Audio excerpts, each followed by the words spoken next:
clases no, por Zoom. Okay. Lo hago por Zoom, pero lo transmito por Facebook. Entonces, cuando me avisen, yo ya voy a poner cara de... ¡Ay, sí, ya empezó! Cara de ya empezó. Ya, ahora sí, siendo las 12 con 2 minutos, estamos acá en este jueves 23 de abril, en Maternidades Imperfectas, este espacio que acompaña, que escucha y que inspira el transitar de la maternidad en la primera infancia. Mi nombre es Connie Aitken, y el día de hoy estoy súper contenta, súper feliz, porque tenemos una súper invitada, particularmente... la conozco personalmente porque tuve el honor de hacerle clases a su bella Rocío hace un par de años en la Fundación SER, así que me encanta que haya aceptado esta propuesta. Bueno, felicidad total, así, corazoncitos, para este momento, mi querida Sonia, y bueno, quiero pedirte que tú misma te presentes para todos los que ya nos están viendo a través del Facebook y los que están también conectados acá en el Zoom. Primero que nada, feliz de verte nuevamente, tanto tiempo, Añares. Bueno, la Rocío es la que más evidencia esos tiempos, ahora una Lola ya. Presentarme siempre es difícil, pero básicamente soy mamá de Rocío, que tiene parálisis cerebral severa y está próxima a cumplir 16 años. No te puedo creer tanto. Sí. Así que ya no, yo creo que lo reconocerías, porque la sonrisa sigue siendo la misma. Una cosa. Sí. Y bueno, desde que ella tiene 2 años trabajo como activista por la inclusión, porque aprendí que los problemas para su desarrollo, los limitantes y todas las barreras en realidad estaban en el entorno, en la discriminación que sufren, más que en su diagnóstico, al igual que en el diagnóstico de cualquier persona, sea autismo, sea síndrome de Down, sea lo que sea, enfrentamos las mismas barreras, así que ahí me convertí en activista por la inclusión, sin etiquetas. A mí no me importa el diagnóstico médico, ni el síndrome genético raro, ni ninguna de esas cosas. Y armé la Fundación Mamá Terapeuta, que más que nada es un espacio de apoyo, de contención, de información, de empoderamiento entre nosotras. Yeah. Somos hoy día, principalmente estamos en Facebook, que somos 16.000 familias, pero wow. Claro, está Instagram, está Twitter, son todas las redes, pero cada una tiene su fin. Cada una es distinta. Perfecto. Y en la trayectoria también en tanto tiempo he escrito 2 libros, que es lo que nos convoca hoy día. El primero es... ¿Los tengo a mano? Sí. Eso, me gusta para que la gente lo vea. Sí. El primero es Mamá Terapeuta, que narra en tiempo presente. Es que este lo escribí en el 2010, y en el fondo es como un resumen de lo que era mi diario de vida de esa época, o un blog, que hoy día ya eso suena como súper antiguo, pero 2006 era la innovación máxima. Suena como el Fotolog. Conectémonos por ICQ. Y la gracia, lo bonito es que es como la etapa del duelo, el proceso, y cuenta en tiempo presente todo ese momento. Yeah. No es como que yo ahora hago un recuerdo de cómo lo sentí, sino que es en vivo, entonces me encanta. Esto lo publiqué el 2010 la primera vez, y el 2018 lo republiqué. Y ahí tuve que editarlo, y fue súper difícil porque ya no me identifico con esa persona. Eres otra Sonia ahora. Totalmente. Y veo las cosas de otra forma y todo, entonces fue como, ok, pero tengo que ser como fiel a que esa es la primera etapa. Esa es la etapa del duelo, eso era lo que yo pensaba, y es seguramente lo que pasa en muchas otras mamás también. Entonces lo dejé, aunque incluso había cosas que me avergonzaban, así como, pero ¿cómo pensaba eso? ¿Cómo escribí esta cosa? ¿Ah? ¿Cómo escribí esto? ¿Cómo razonaba así? Pero era parte de tu momento también. Es que fue un poco es el paso de la mirada médica, de enfocarme 100% en la rehabilitación, que es dentro del duelo un poco también la negación, así como si yo invierto mucho en terapia, puede que haga desaparecer la discapacidad de mi hija. Hasta que llega el momento de la aceptación donde, ok, esta es mi realidad, y lo que en realidad nos afecta es el entorno, que es el modelo social, la discapacidad enfocada en las barreras físicas y actitudinales. Y ese para mí fue mi proceso de duelo, el inicial, porque también es importante decir que se vive en duelo, o sea, como en olas, ¿no? Durante todas las etapas importantes del ciclo vital. Por ejemplo, ahora es larga mi introducción, pero voy a... Pero dale, me encanta, estoy feliz. Dale. Ahora hay una cosa súper extraña que en esta cuarentena, como que me paso el rollo de, por ejemplo, cómo estamos aprendiendo el tema del abastecimiento, de cuidar todo lo que hay. Y me acuerdo de mi abuelita.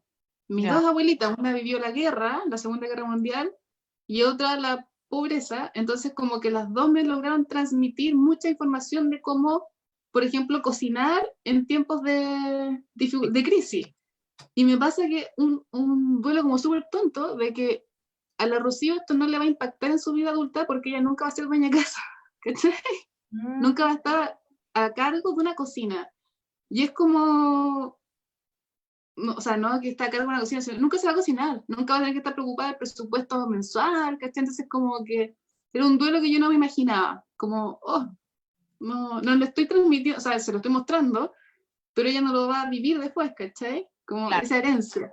Entonces fue como súper extraño. Pero se viven duelos, por ejemplo, cuando, no sé, pues etapa de que entran al colegio y el colegio no te acepta, de que tenga polola o pololo o polole, lo que quiera, y en realidad no está teniendo. Es hora de que entre a la universidad y te das cuenta que no va a tener una profesión, que no va a ser independiente, etc. Entonces todas las etapas tienen su duelo. Pero este es el primero, el duelo como de aceptar que la discapacidad llegó a tu vida para quedarse. Exacto. Y después, años después, en 2018, escribí el segundo, que es el que nos convoca ahora, que es Mamá Sustentable, que no tiene que ver con reciclaje. Ahí fue un error de marketing. Claro, yo cuando uno lo escucha por primera vez dice, ¿será que la Sonia ahora está como con el medio ambiente? Que puede ser, pero tiene que ver con la sustentabilidad nuestra, ¿no? No, y aparte pusieron como una gráfica así como tan zen, como meditando, entonces, de hecho, como que fue frustrante porque no pudo llegar el mensaje. Mamá Terapeuta fue un libro que se vendió mucho y que me encanta porque hasta el día de hoy recibo mensajes de gente agradeciendo, como que se sintió identificada, que le ayudó en su propio duelo, entonces como que fue muy bonito para mí. Y por eso es que quise hacer el segundo libro, pero el segundo libro en realidad no tuvo ningún éxito de venta. Y no llegó el mensaje, entonces como que ayuda en estas charlas para que la gente también sepa que no se trata del medio ambiente, sino que de entendernos a nosotras como un organismo con recursos limitados. Entonces, ¿cómo yo hago una maternidad sustentable que no agote mi energía, mis lucas, pensando en la familia, ¿no? Como la familia como un sistema, como el sistema, las emociones, el tiempo, o sea, tiene que ser algo que yo pueda sostener en el tiempo, porque pasa que al principio uno se dedica 100%, bueno, yo me dediqué 100% a la Rocío y me olvidé de mi desarrollo profesional, de los amigos, de bla, bla, bla, bla, bla, y al final de repente te das cuenta que, ¿qué pasó conmigo después de este huracán, cachai? Claro. Y ese es un ritmo que tú no puedes sostener, bueno, quizás mucha gente sí lo sostiene, pero dedicar exceso de dinero, dedicarle exceso de horas a la rehabilitación, por ejemplo, uno no puede estar toda la vida así. Me pasó que, o sea, esto surgió cuando yo estaba por cumplir 30. Ya. Se me debe haber... ¿Ya te viste a la Rocío? A los 22. Ah, eres chica. Sí, ahora estoy por cumplir 40. Era súper chica, lo que tuvo un montón de pros, o sea, la energía así en llamas. Ya. Fue súper bueno. Y también como más flexible en muchas cosas, entonces eso me permitió tomar otras decisiones, fue como bonito. Entonces cuando ya me acercaba a los 30, claro, ya había pasado, la Rocío tenía 6, 7 años y ya era como, ok, ya pasó el huracán Rocío, venía esta especie de crisis de los 30, entonces me detuve a mirar así como, ¿qué es de mi vida ahora? ¿Qué está pasando? ¿Quién soy yo aparte de ser mamá también? ¿Cómo? ¿Quién soy yo aparte de ser mamá? Claro, ¿no? Ahí cuando hice un stop, yo lo describo como que estuve bajo el agua todo ese tiempo y de repente saco en la cabeza y por primera vez puedo respirar. Porque además Rocío tenía un trastorno del sueño gravísimo, entonces nunca durmió. La primera vez que durmió fue el 11 de febrero del 2011. Así de así de Nunca lo voy a impactante. olvidar. ¿Cachai? Entonces esos fueron por lo menos 7 años sin dormir nada, nada. Entonces era 24/7 de verdad. Mi mamá me ayudaba, iba todas las tardes un par de horitas, pero igual es, es mucho, ¿cachai? Entonces ahí como que pude sacar la cabeza del agua y mirar, y dije, oh, por acá pasó un huracán. O sea, no, esta cuestión quedó devastada, hay que reconstruirla, ¿cachai? Y ahí también me di cuenta, algo súper obvio, pero que uno igual negaba, que la discapacidad de la Rocío es para siempre. Claro. Porque claro, al principio uno no sabe qué tan severo es, cuál es el grado de dependencia, pero ya a los 6 años se cachaba que la dependencia era severa y que era para siempre. Entonces dije, ok, este ritmo no lo puedo sostener. Ni 10 años, ni... Ya no. O sea, de hecho, estaba agotada.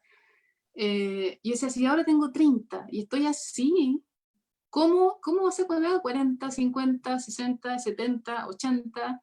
Entonces no, tengo que cambiarlo, tengo que hacer distinto prácticamente todo lo que estoy haciendo. Y ahí empieza la construcción de una maternidad sustentable, así como que, ¿qué cosas puedo hacer que involucre las necesidades de la Rocío, pero también las mías?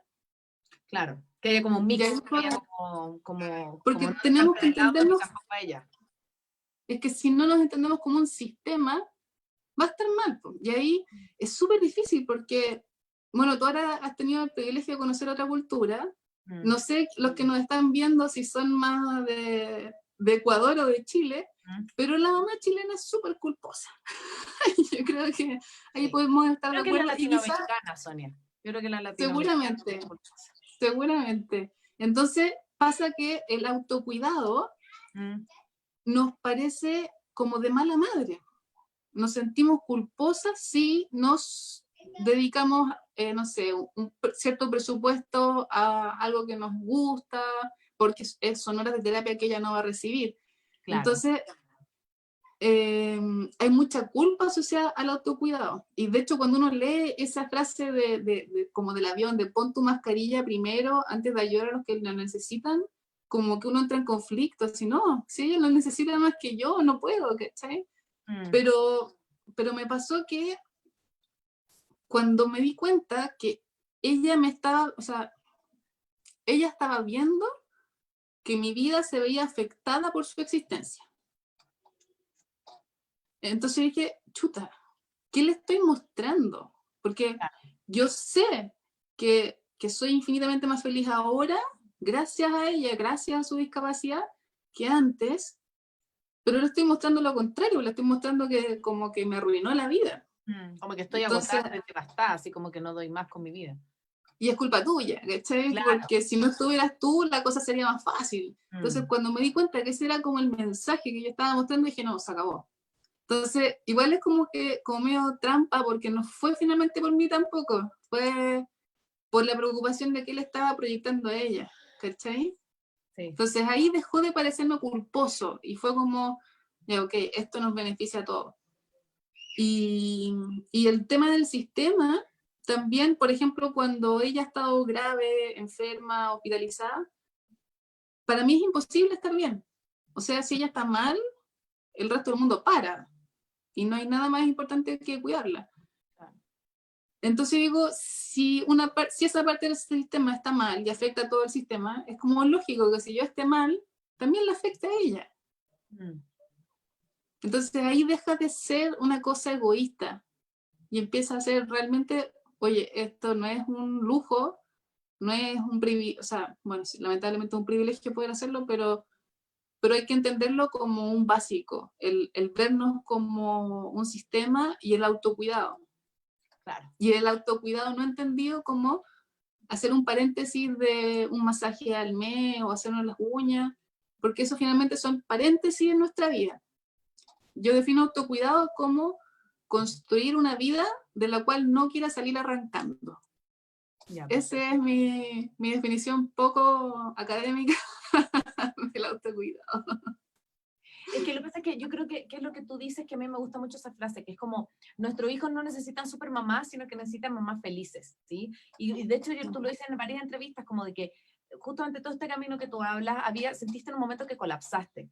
Y cuentas un poco, yo leí una entrevista tuya que hablabas del funeral de tu papi, que decías como, me sentí sola, decías, no había nadie como de amigos, sino que llegó alguien que me seguía por las redes y sentí que ahí había tocado fondo. Entonces, como esto mismo, este camino que tú te diste cuenta que habías desaparecido y que cómo pudiste volver a aparecer en tu propia vida, como volver a darte un lugar? Fue heavy. Bueno, para mí el funeral de mi papá fue un hito, de todas maneras. Y es porque tú lo dices, que la única persona que apareció por mí era alguien que yo no conocía. Y todavía me acuerdo la imagen de cuando la vi, porque la Fernanda, no creo que nos está escuchando ya, pero ella no se me acercó, no me saludó ni nada, porque no me conocía, ¿cachai? Entonces estaba así como entre los árboles, era como muy extraño, pero fue la única persona que fue, ¿cachai? Y yo veía a mi hermana, a mi mamá, que tenían amigos del colegio, amigos del trabajo, era como, ¿qué onda? Y son momentos en que uno, claro, y yo sola, ¿cachai? Entonces, son momentos en que uno necesita apoyo desde lo más básico, como llegar al cementerio, porque uno no está en condiciones de manejar, ¿cachai? Claro. Entonces, yo por lo menos, como hija. Entonces, me aguaché como en las amigas de mi hermana y de mi mamá, así como para que me llevara, para que me trajera, pero como, oye, pero se siente incorrecto, ¿cachai? Como que me falta algo.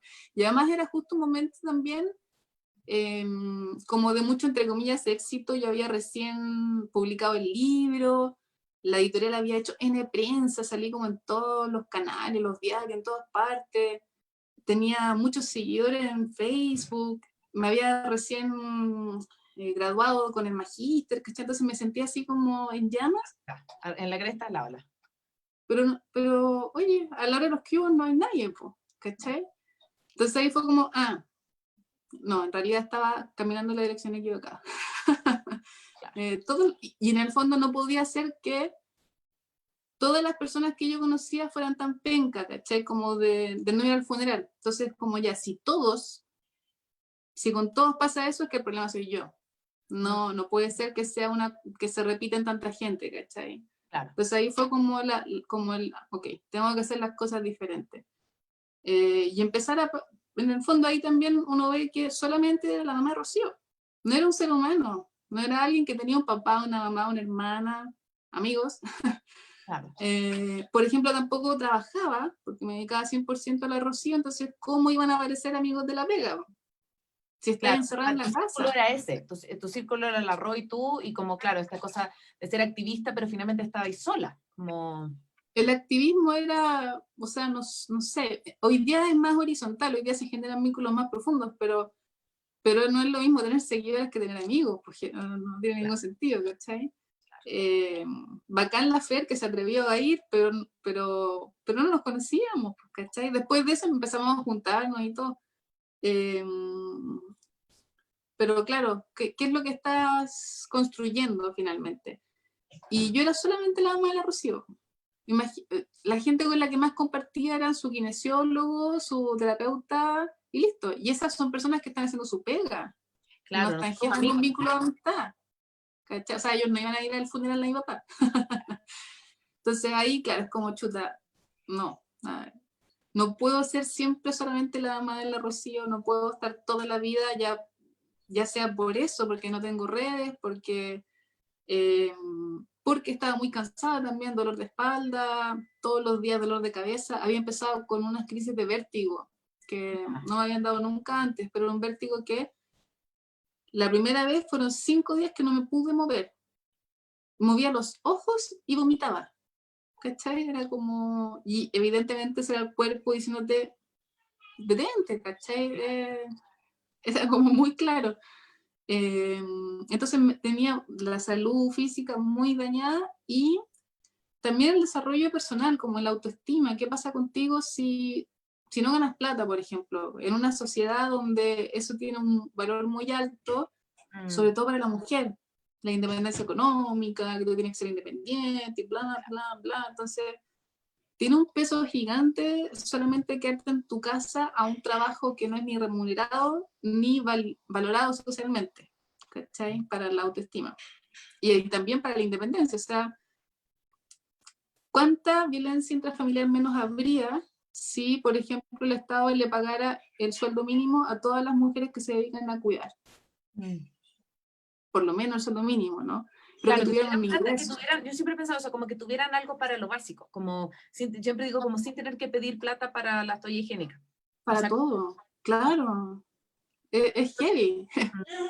Entonces, y ahí uno empieza a repensar, es como, de verdad las cuidadoras hacen un trabajo 24/7 que no está validado, pero ¿por qué? ¿Por qué si yo lo hago en mi casa no tiene un valor, pero si otra persona lo hace en casa ajena, sí se paga? Entonces es un trabajo cuando lo hago afuera, pero es por amor cuando lo hago adentro.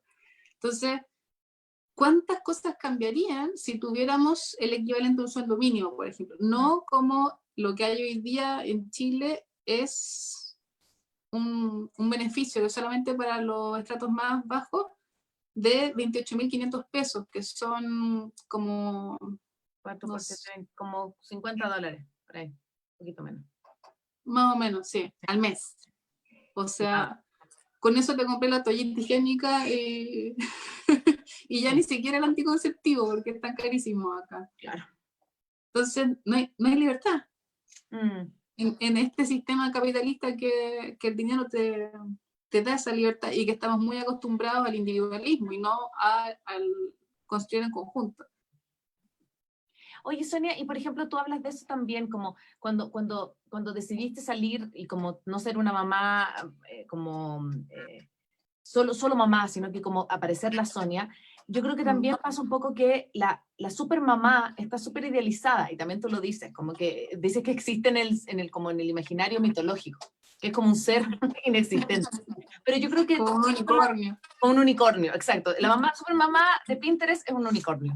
Pero yo creo que esa super mamá, hoy también con las redes sociales, aparece súper fuerte. Y yo creo que la carga que tenemos sobre nosotras mismas, como, pero a mí no me salen las galletas así, yo no cuido hacia mi hijo, yo no me amanezco guapa, estupenda. O sea, es como, ¿cómo poder también nosotros sacarnos, no solo la sociedad, sino que las mismas mamás, esa carga de tener que ser las súper, hiper mamás 24/7? Es súper fuerte. Yo creo que las redes sociales hoy día están haciendo un daño igual contundente. De todas estas Virginias de María, por ponerle un título, no es en contra de la Virginia, pero que cocinan perfecto, que cocinan variado, que cocinan saludable, que salen guapas en todas las fotos, que viajan, que... Gallo, yo con suerte hago todas esas cosas como en un año me demoro. Con suerte me Puedo ducho hacerlo en la semanal. mañana. Claro, entonces como... es difícil, son muy pocas las personas que muestran la vida real. Y eso también pasa por ejemplo, nuestro cuerpo. Nosotros que crecimos en los 90 acá, en los 90 había un nivel de anorexia gigante. Entonces, el peso normal era un peso enfermo. Entonces, todas en esta edad nos creemos gordas. Y aparte, porque yo soy, en Mango, por ejemplo, soy talla plus size. En Adidas soy talla inclusiva, ¿cachai? Y soy, no sé, yo no creo ser obesa. Entonces, como que nadie muestra tampoco el rollito, la celulitis, las patas pelúas. Siento que hoy día como que las nuevas generaciones lo están haciendo y nosotras estamos como en esa transición. Como, no sé, algunas de nosotras tuvimos mamás que no trabajaban, otras que sí, pero todavía sentimos que la carga del hogar es 100% de la mujer, como que estamos en esa generación entre medio. Y admiro mucho a las mujeres valientes que en las redes muestran sus defectos, entre comillas defectos, sus normalidades, ¿cachai? Porque ese es el tema, si cáchate el medio error de decir que son defectos. Pero claro, sentimos que tenemos que tener la casa limpia, que tenemos que estar súper guapas siempre, que tenemos que cocinar todo saludable, hacer todas las tareas. Es como la cantidad de culpa, ¿cachai? Es como, son demasiadas cosas. Entonces, parte de mi proceso de reencontrarme, de reenamorarme conmigo, y todo, fue súper lindo, me gustó mucho.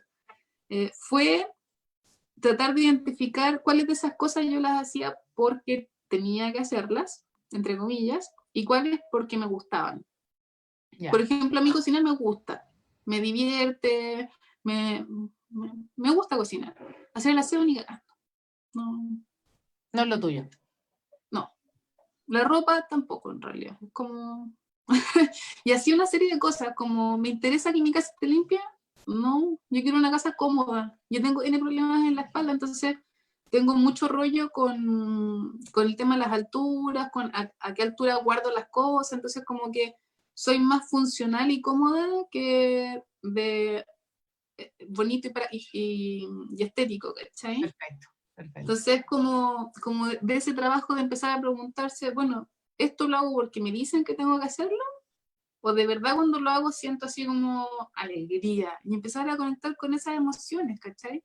También porque en la idea de mamá sustentable está el identificar qué cosas me quitan energía, me drenan y qué cosas me dan. Porque de repente nos enfocamos solamente en lo que me agota, pero no en lo que, como que mi espíritu se recarga, ¿cachai? Cuando hago. Claro. Entonces ahí también es como, para mí fue un viaje de autoconocimiento súper lindo, muy, muy bello y que ojalá, no sé si hay gente que crece haciéndolo, no sé si para eso son las crisis de los 30, de los 40, eh, pero sí creo que hay que hacerlo cada cierto tiempo. Y es conectarte contigo nomás, y Sí, empezar a sacar todos los accesorios. y tú lo llamas como el círculo virtuoso, así como existen los círculos viciosos, tú dices que esto también es un círculo virtuoso, como que empiezan a aparecer también cosas positivas para las mamás, y yo siento que lo que hablábamos, las mamás somos súper culposas, pero yo no tengo la experiencia de tener una hija con discapacidad, pero yo me imagino que en el caso de las mamás que son también cuidadoras de personas con discapacidad, hay una doble culpa. Me explico así como quizá una triple, una quíntuple culpa. Es como, bueno, pero ¿cómo yo, lo que tú decías, voy a ponerme primero yo versus mi hijo que tanto me necesita? Entonces, como me parece súper bonito esto que tú dices, como hay que hacerlo, porque si no, tú no estás bien cuidada para ti, es súper difícil poder estar para el otro, para cuidar al otro. Es imposible, y es imposible, quizás lo puedes hacer un tiempo, Mm, pero no lo vas a poder sostener todo el tiempo que lo requiere. Entonces ahí es donde es súper distinto ser un cuidador de un adulto mayor, mm, porque esto es súper rudo, pero tú sabes que tiene un fin y que en teoría no claro. van a ser 50 años, que ser cuidadora de un niño, porque tú Mm, te tienes que preparar para toda la vida. O sea, ahora por ejemplo que está en Chile la discusión sobre las pensiones de la vejez, esa pensión ahí me tiene que rendir por dos, claro, porque tú porque la estás con... Rocío siempre va a ser dependiente de mí. Entonces, en el fondo es dejar de negar esa realidad y empezar a construir tu vida en torno a esa realidad. Y no desde lo pesado, desde pucha que lata, sino que tomando las decisiones que te corresponden. O sea, por ejemplo, yo al principio decía, es que yo nunca voy a poder trabajar fuera de la casa, porque la Rocío es dependiente. Y era como en el rol de víctima, ¿cachai? Mm, Y después, en algún momento, oh, mira, puedo contratar a una persona, delegar y trabajar fuera de la casa. Oh, se podía, ¿cachai? claro. Y teniendo la alternativa, yo decido, no, o sea, es que yo quiero trabajar en la casa porque quiero estar cerca de la Rocío. Entonces ahí tú te das cuenta de que es tu decisión, en mi caso, de que es una decisión desde el rol protagónico y no desde es que yo nunca voy a poder porque, ¿cachai? Entonces, Súper distinta la mirada, desde donde te instalas a poder hacer eso. claro, y es un camino, obvio, no que de un día para otro, tengo plata para pagarle una cuidadora, no. O sea, al principio le pagué a una señora 2 horas diarias, y en esas 2 horas yo iba a reuniones, y así fui alargándole la jornada. Y Claro. en algún momento, por ejemplo, que mis ingresos siempre han sido irregulares, o sea, yo trabajo independiente toda la vida. De hecho, ahora llevo un mes haciendo un trabajo y para mí ha sido súper raro porque creo que llevo un mes haciendo el mismo trabajo. Es rarísimo. Claro, y eso es raro claro, para tu manera de Estoy como en shock, claro. Y en algún momento que me fue muy mal, dije, ok, o pago a la cuidadora o pago el arriendo de la casa. ya. Y me fui a vivir donde mi mamá y seguí pagando a la cuidadora, porque si no, era meterme de nuevo en el círculo vicioso que nunca iba a poder salir a trabajar y Exacto. eventualmente volver a pagar el arriendo. Entonces es como, y ahí tú decís ya, ¿qué pesa más para mí? poder trabajar o poder tener mi espacio, como, pero no puedo tener espacio, sino, y ahí, pero como tratar de sacarse un montón de creencias que uno tiene de no es que yo no puedo, porque no es que esto es imposible, no, porque pregúntate primero qué querí y Sí. después de que tenga eso claro, encontrar el cómo. Y siempre lo voy a encontrar, esa es mi experiencia. Sí, y tú hablas también como que me parece interesante esto del síndrome del cuidador, que yo hasta que no lo había leído en ti, como no sabía de lo que se trataba. Pero tienen como una serie de características que afectan obviamente a cuidadores, no solamente de niños, sino que también de adultos, y que al final te empiezan a pasar la cuenta. Cuéntanos un poco de qué se trata este síndrome del cuidador. Mira, el síndrome del cuidador lo tienen todos los que cuidan a un infante, por ejemplo, no solamente a personas con discapacidad. Ya, Y es heavy porque yo, siendo que igual trabajaba en esto y me consideraba súper matea, como de busquilla, ¿cachai? De leer y todo, descubrí el síndrome del cuidador en el 2017, cuando la Rocío ya tenía 13 años. ¿Cachai? Entonces fue como, wow, entonces lo descubrí y empecé al tiro a tratar de difundirlo, po, porque es como, si no sabes que existe, no te podís preparar, cuidar, prevenir, etcétera. Y ahí empecé, cuando lo descubrí, fue como, wow, mono empezar a leer, que de hecho mucha de esa bibliografía está en el segundo libro, Mamá Sustentable, reducida, o sea, resumida en bonito para que sea entendible, pero hay estudios desde 1970, o sea, es un síndrome súper antiguo, 50 años. Hay una escala para evaluarlo que ya está validada en Chile como instrumento de medición. Eh, ¿Y qué significa? A ver, cuidador. Primero hay que definir cuidador porque mucha gente tampoco se identifica con ese rol. ya, Cuidador es la persona que asiste en las actividades de la vida diaria a otra persona. Por ejemplo, vestirse, alimentarse, trasladarse, etc. Esas son las actividades de la vida diaria. ya, Y lo asiste porque esta persona tiene dependencia en distintos rangos. Por eso, por ejemplo, un bebé de 6 meses tiene un cuidador, ¿no? claro, Y el cuidador es formal cuando es pagado, informal cuando no es remunerado. Y de los cuidadores informales, o sea, que no reciben dinero por el trabajo, 97% somos mujeres. son las Es mujeres. algo completamente feminizado, ¿cachai? Entonces uno lo asume como que, pero obvio que la voy a cuidar si es mi hija. Y lo ve como parte de la maternidad y no como un trabajo extra, ¿cachai? Claro, Porque en nuestra cultura es la mujer, la mamá, la hija, la hermana, la que se hace cargo y listo. Y no hay una visibilización de eso. Y ahí yo tengo como la ilusión de que este periodo de cuarentena, que igual está donde estamos todos encerrados, se mezclaron los mundos, porque en la época de las cavernas, o sea, donde estamos todavía, lo público que está fuera de la casa es del hombre y es remunerado. Y lo privado es lo femenino y no remunerado. Pero hoy día está todo fusionado en la casa. exacto. Entonces, por un lado, hay muchos papás viendo a los niños y, oye, y algunos, las mamás me cuentan que el marido les dice, me preguntó si todos los días eran así, todos los días son tan intensos. Bienvenido a a la crianza, así como. Porque no lo ven, porque sábado y domingo es otro ritmo, salida, no hay colegio, etc. Entonces, como que ahora ellos están descubriendo lo que pasa acá. Entonces, mi esperanza, así, siempre con optimismo por delante, es que empieza a valorarse ese trabajo. Y por Claro. otro lado, también nosotros estamos viendo lo que pasa en la parte pública, que siempre como que está este temor, así como que las reuniones de negocios son cosas tan serias y tan difíciles y tan como miradas para arriba y en realidad no. O sea, no es algo tan ajeno a lo que no podamos acceder. Quizás hay mucha gente que esto no le hace sentido porque ya mujeres que trabajan y quizás sus mamás también trabajaban y están más evolucionadas en esto, pero creo que igual soy media caricaturesca porque creo que en el fondo todavía esa separación está. Todavía como que la carga doméstica es de la mujer, si los platos están cochinos, nos sentimos así como, perdón, no los lavé, es que no pude, ¿cachai? Como, si no soy la única que ensucia platos, ¿cachai? Pero eso todavía está súper incrustado. Claro. Entonces tengo la esperanza de que esta pandemia ahí remueva un poquitito esas cosas. Y el síndrome del cuidador básicamente es como estar a cargo de un tercero, Ya. es agotador.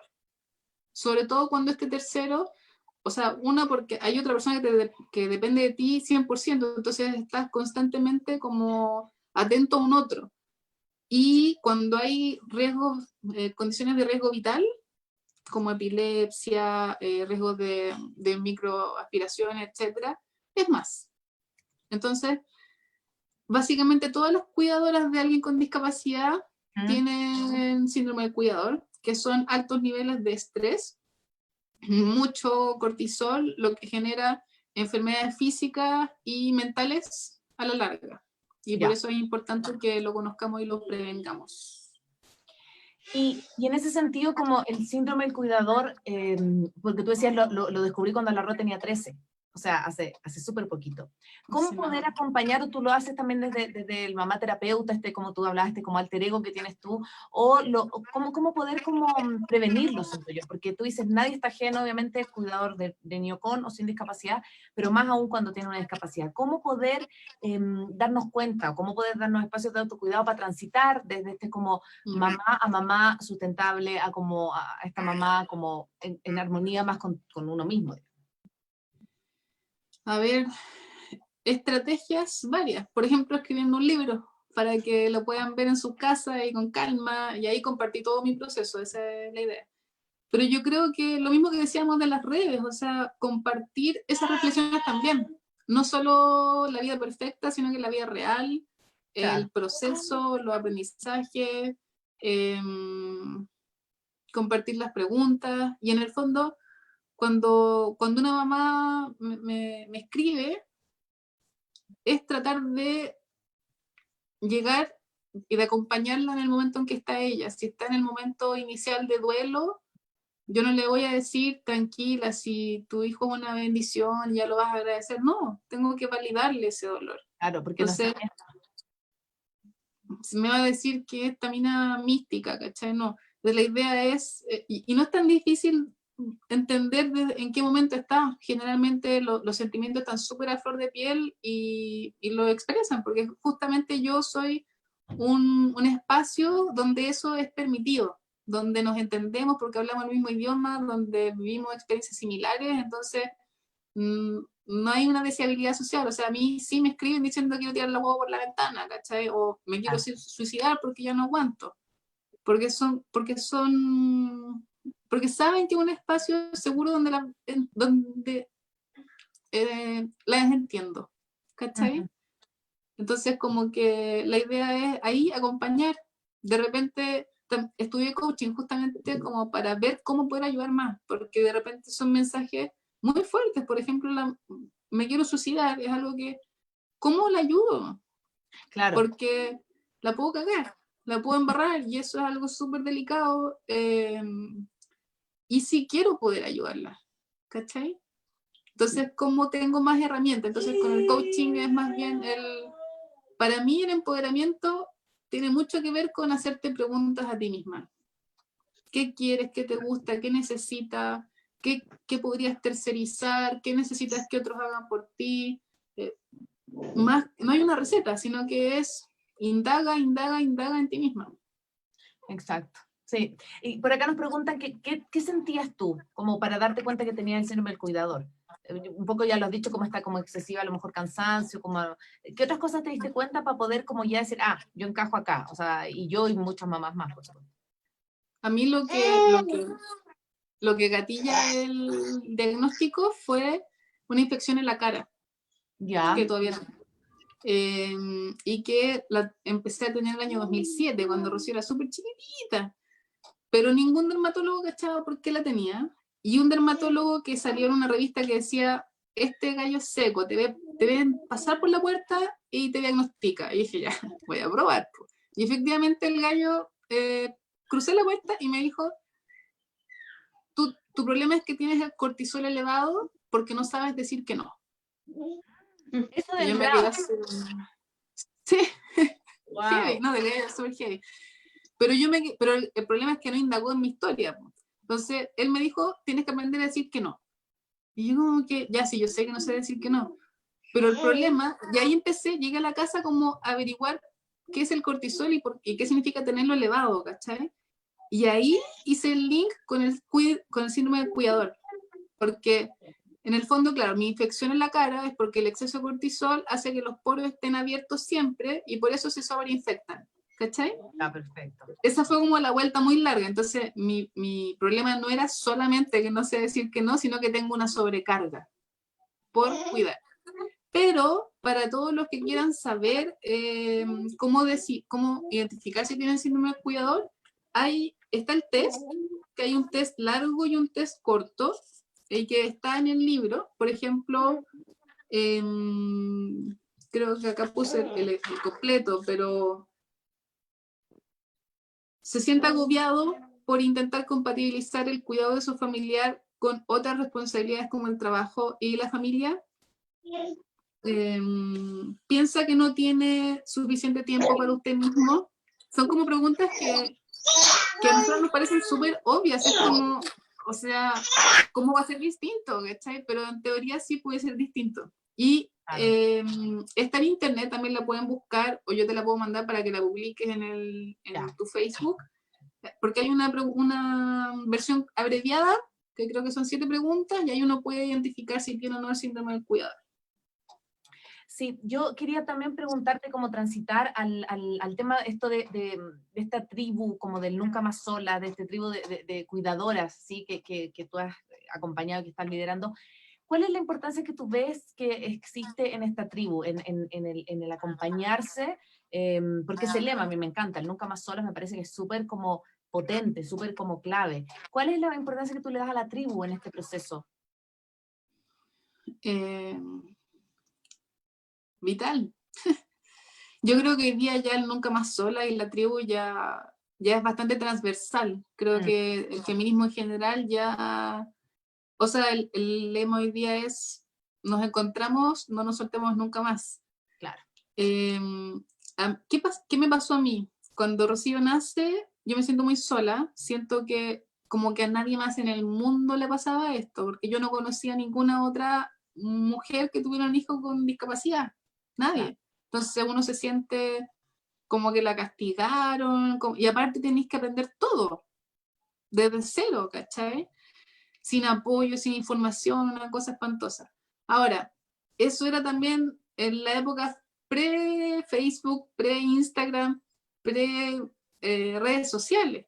Hoy día tenemos que las mamás rápidamente, al momento del diagnóstico, al tiro fue a internet y empiezan a armarse al tiro tribu. Y yo creo que es muy distinto porque yo me demoré en mi duelo casi 5 años, pero porque estaba sola. Y de hecho empecé a salir cuando hice el contacto con otras mamás, que fue el 2006. Ahí empecé a poder normalizarlo, cuando uno empieza a sociabilizar lo que siente, y en un espacio que te acoge, que te comprende, que te cuida, creo que eso es súper sanador y necesario. O sea, me parece fundamental, porque si no, lleváis una cruz sola pensando que a nadie más le pasa, y además, en este caso, peleando contra el mundo, porque tenéis que pelear para que acepten a tu hijo en el colegio, que no te rechacen, no sé, en la ISAPRE, Son como infinitas luchas y constantes. Entonces, ¿cuál es el problema? Que hoy día estamos entendiendo todavía la discapacidad como un problema individual que cada familia tiene que resolver. Y ahí a todos se nos van a agotar los recursos. No damos abasto. O sea, eso no es sustentable. La discapacidad no está en la persona, está en la sociedad que discrimina.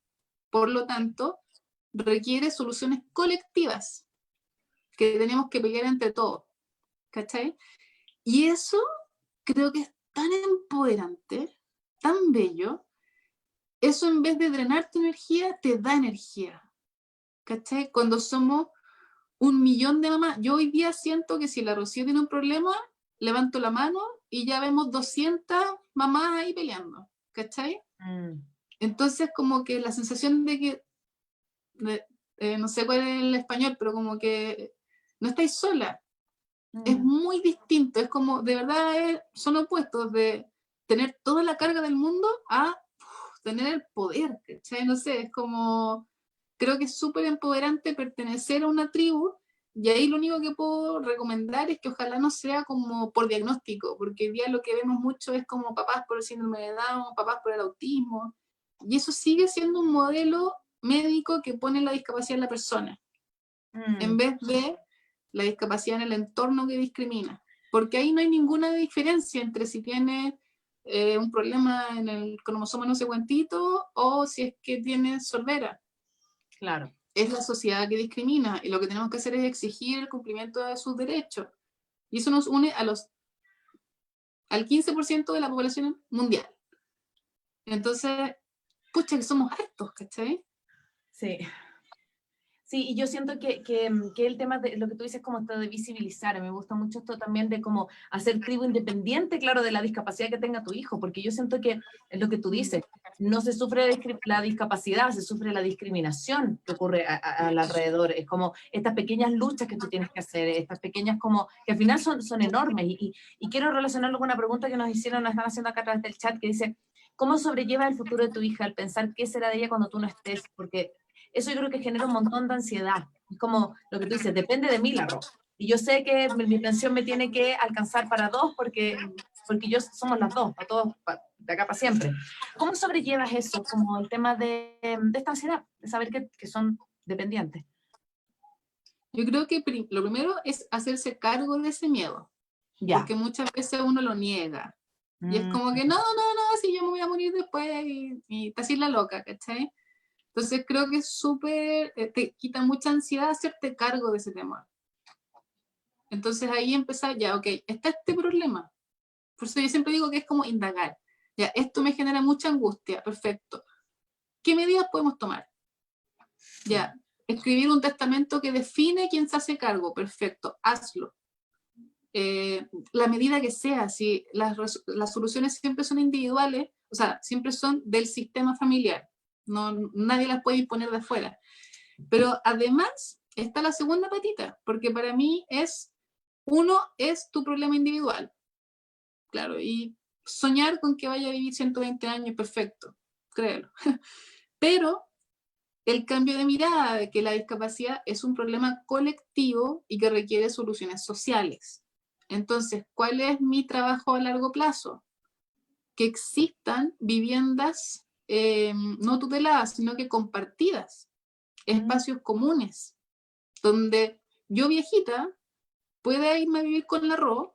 Por ejemplo, existen otros países, hay algunos documentales en Netflix también, que son como un mini condominio donde es solo una gran casa y los espacios comunes, living, cocina, comedor, son compartidos y cada familia tiene como un microespacio individual. Pero, por ejemplo, los lunes cocina la familia del A, los martes cocina la familia del B, ¿cachai? Ya. Y en esa comunidad se da que se comparten las tareas. Si yo ya estoy viejita, habrá un cabro chico con tiempo libre para ayudarme con la Rocío, ¿cachai? Habrá un abuelo, menos abuelos que yo, con ganas de cuidarla, no sé. La idea es comunidad. Yo creo que eso es un cambio de vuelta muy, muy raro, muy distinto a lo que estamos viendo, pero separar como las soluciones individuales que cada uno puede hacer, de tenerle un fondo de ahorro o lo que sea, a buscar soluciones colectivas. Y esas tienen que ser co-construidas. Hoy día, con el tema del coronavirus, vimos que las instituciones donde las personas con discapacidad viven solas, en el fondo internadas acá, con personal de la salud, todas sufrieron tremendos focos de COVID. Entonces, a nivel mundial se está cuestionando si es que institucionalizar es realmente la mejor manera. Yo creo que no. Y lo que estamos viendo a nivel mundial también es que el modelo del individualismo, de que cada uno tiene su X metros cuadrados, paga su cuenta de la luz, su cuenta del gas, su cuenta de bla, bla, bla, y tenemos este mundo como con ciudades súper extendidas para para la gente, y todos haciendo lo mismo, todos tratando de sobrevivir, en vez de vivir más en comunidad. En vez de, ¿por qué no? O sea, es como la lógica de, pucha, quizás alguien de 60 años que jubiló estaría feliz cuidando a un niño con discapacidad, y esa mamá va a poder trabajar. No es yo me las arreglo sola, que es como un modelo tan chileno también de yo me rasco mi espalda con mis propias uñas, ¿cachai? A mí me gusta mucho este concepto de la vivienda compartida. Ahora, es a largo plazo, pero tengo que hacerme cargo ahora. Si yo quiero una política pública a ese nivel de diferencia, para que la Rocío tiene 16, no sé, para que esté en 40 años, no, antes, yo voy a tener como 80. eh, Empezar a trabajar ahora. Y ahí, por ejemplo, me pasa que yo tengo un tío con discapacidad. Y mi abuelita, que ya falleció, tenía este mismo temor.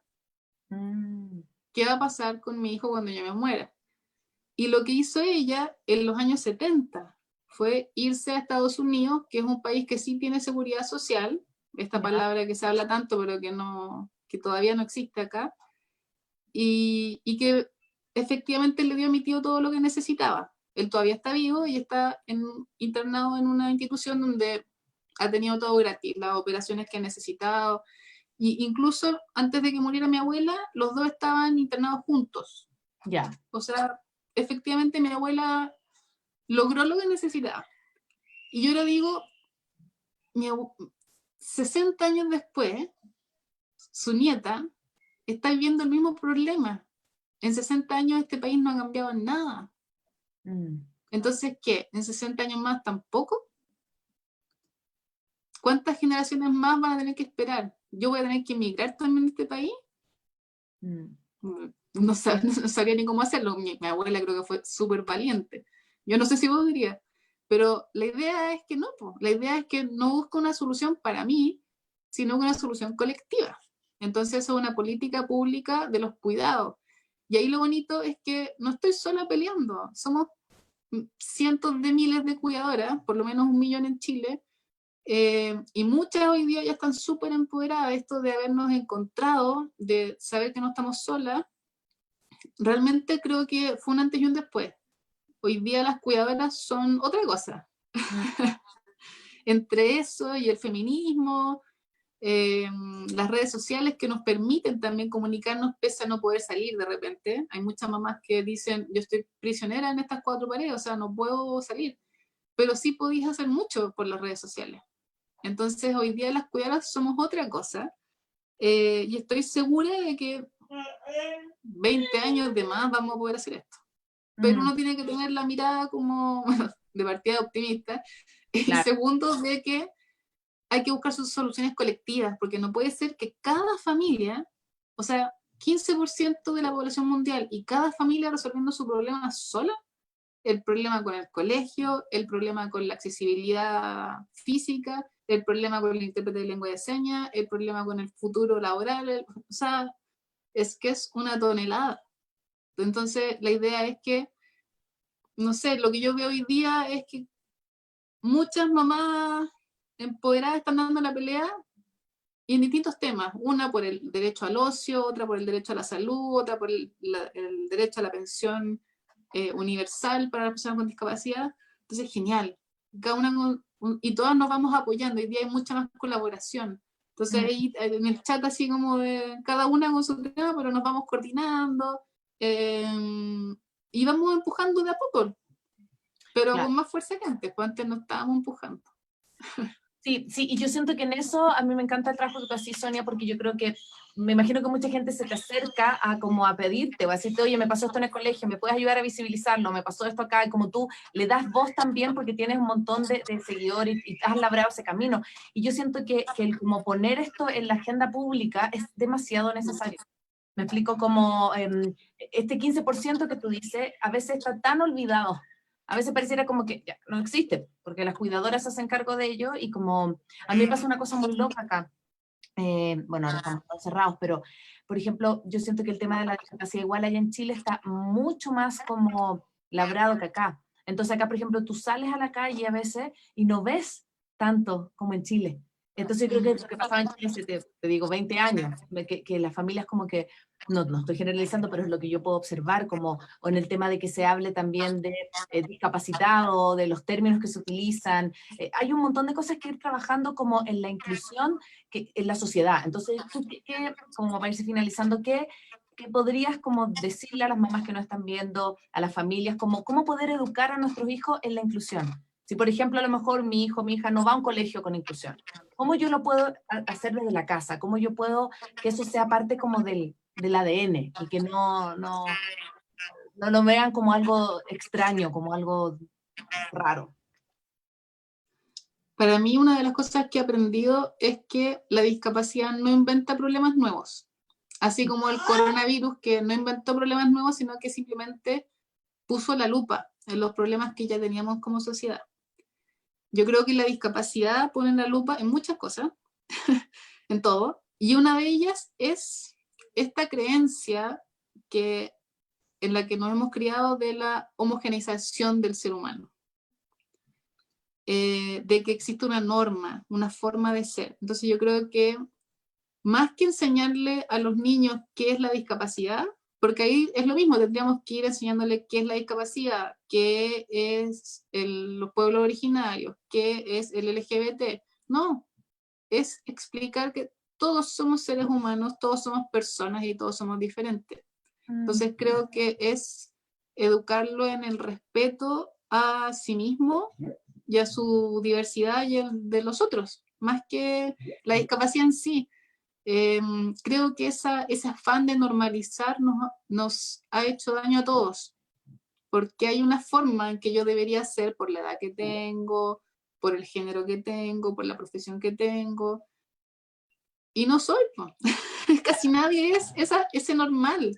Entonces todos o muchos pasamos la vida sufriendo porque no somos ese normal. Pucha, ¿por qué no soy talla 40? ¿Por qué soy plus size? Entonces creo que es más bien educar en que somos seres humanos y somos diversos. No, y que esa diversidad tiene un valor. Para mí no existen los defectos, me molesta un poco, pero yo hablo de virtufectos, porque una característica tuya puede ser una virtud en una circunstancia y un defecto en otra. Claro. Pero lo importante es reconocerla y no, o sea, y administrarla, pero no como que, ay, es que yo no puedo porque, sino que empezar a, creo que es cambiar la mirada hacia el respeto por el valor del ser humano. Si cuidamos, o sea, si criamos así, si vemos así, no me voy a fijar si es que el color de piel del otro o la religión del otro, sino que es como conectar desde la humanidad de cada uno. Porque si no, de nuevo, tendríamos que estar educando en cada uno. Entonces hay que hacer un libro de inclusión de personas con discapacidad, otro libro de inclusión a los musulmanes, y así, infinitamente. Entonces tampoco es muy sustentable. Sí. Es olvidar ese tema de la normalización. Y la campana de Gauss la inventaron para los números, no para los seres humanos. Sí, maldito Gauss. Yo me quedo con eso. Me encantó lo que dijiste porque creo que esta falsa idea de que yo tengo que acceder a una norma, es lo mismo que hablamos de las redes, alimentado obviamente hoy con mucha fuerza con las redes, pero yo creo que es también alimentado desde los valores de la familia, desde lo que te dicen en la familia que tiene que ser. Entonces yo creo que eso también aumenta lo que hablamos en un inicio de la entrevista, la exigencia, la culpa, el que por qué mi hijo no es normal, no es igual a todos, porque entonces empiezas a no querer al hijo que es el que tienes, o sea, desde todo espacio. Y que es perfecto. Exacto. Y no tiene por qué ser distinto. Exactamente. Y la idea ahí es crecer en libertad. Sí. No en el deber ser, sino que en la libertad de escoger desde el amor propio y respeto a los demás. Claro, ya parece como súper místico, pero en realidad creo que eso está a la base de la inclusión. Uy, ¿con qué te vas? ¿Con qué te vas para ir despidiéndonos? ¿Qué mensaje le quisieras entregar a la gente que nos está siguiendo para poder cerrar esta linda entrevista, mis amigos? Que no se sientan solas, que no callen lo que sienten, que no callen lo que piensan, que lo compartan con otras personas que vivan experiencias similares, porque les aseguro que eso les va a empoderar muchísimo. Y, a ver, ¿cómo decirlo? Y que intenten volcar hacia ellas un poquito del cuidado que le dan a sus hijos. Aunque sea un 10%, va a ser maravilloso. Qué hermoso. Hoy me voy con el corazón llenito, Sonia, me voy contenta, me voy súper agradecida de que compartas este espacio. Te teníamos muchas ganas de invitar hace mucho tiempo y con esto el coronavirus fue la excusa perfecta porque yo vivo en Ecuador y le decía a La Paz, pero ¿cómo vamos a entrevistar a la Sonia si está en Chile? Pero con esto ya se dio la posibilidad y como que te agradezco un montón. Para toda la gente que nos siguió hoy día, tuvimos una súper audiencia, vamos a subirlo en una semana más a Spotify, en iTunes y va a estar en nuestro sitio web, ahí lo vamos a publicar también en las redes, así que nos encontramos este próximo jueves en otro capítulo de Maternidades Imperfectas con una también súper invitada, así que muchas gracias querida Sonia y gracias a todos los que se conectaron. Gracias a ti, saludos a todos. Chao, chao, chao, un beso, cuídense, saludos a los que nos acompañaron acá y de verdad, muchas gracias por este espacio de comunicación, de verdad, yo creo que el abrir estos espacios de conversa, estos temas tan importantes, me parece vital en estos momentos de la vida. Así que muchas gracias, mi querida Sonia. Saludo a la Ro, que la escuché por ahí atrás en el medio de la entrevista. Sí, está al ladito esperando el almuerzo. Ya, chao, mi querida, cuídense. Chao. Chao.